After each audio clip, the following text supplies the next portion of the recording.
Σήμερα είμαστε πίσω είμαστε στον Άγιο Δημήτριο και είμαστε σε ένα μαγαζί που κάνουν συγκρασιά. Ξέρει η γιαγιά μου και ο παππούς μου εκείνος που τα κάνουν, yay! Έχει διάφορα είδη κρασιά. Έχει και δείχνει κοστούμια από τα μαγιά, έχω και καθρεπτή, βρείτε και αμέ. Άμα να ακούτε κάποιον να αρφώσει, χωρείτε πόσα είδη κρασιά. Ήξετε το του παπά σας και της μάμας σας να δούσουν πόσα είδη κρασιών έχουν.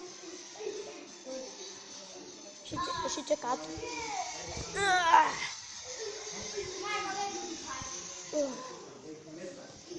Κοιτάτε πόσα πράγματα δαμε, oh my god. Yay! Έχει κάτω υλικά και έτσι και άλλα είδη που κάνουν ζητά κρασιά. Βρείτε πράγματα. Έχει δάχομαι, έχει διάφορα πρόσωπα.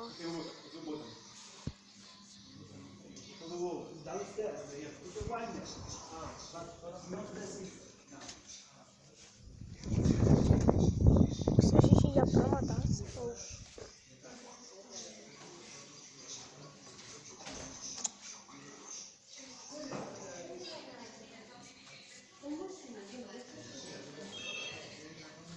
Είχαμε